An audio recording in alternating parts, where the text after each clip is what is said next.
सूर्यों से जातिवादी दल दूर रहे और जिसको जातिवाद से कुछ लेना देना नहीं, जिसे धर्म से कोई लेना देना नहीं, बस वही लोग इस वीडियो को पूरा देखे।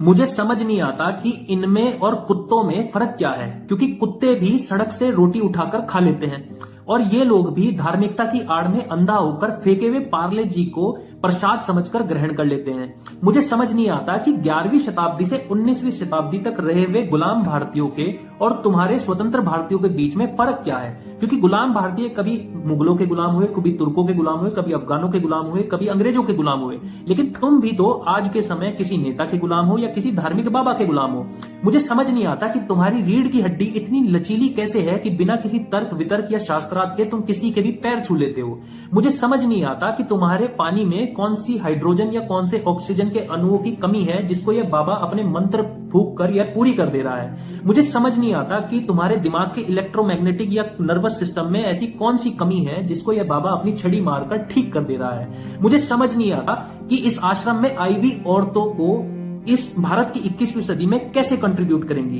क्योंकि कल के समय में इस भारत की 21वीं सदी में ना तो वो कोई डॉक्टर पैदा कर सकती, ना कोई इंजीनियर पैदा कर सकती और ना ही वो कोई दार्शनिक पैदा कर सकती। वो अगर पैदा कर सकती है तो एक लंगड़े दिमाग की लंगड़ी सोच रखने वाला एक व्यक्ति जो फिर से कल को एक बाबा के सामने झुकेगा या फिर किसी नेता के सामने झुकेगा। वो पैदा कर सकती है तो किसी ऐसी रीढ़ की हड्डी से कमजोर वाले व्यक्ति को जो जॉब तो करेगा लेकिन उसमें कोई भी चेंज नहीं ला पाएगा। मुझे ऐसा लगता है कि भारत देश ना होकर एक बाबाओं का मेला बन चुका है, जहां पर धार्मिकता को अपना खेल बनाकर हर बाबा अपनी दुकान पर उसका खेल चला रहा है।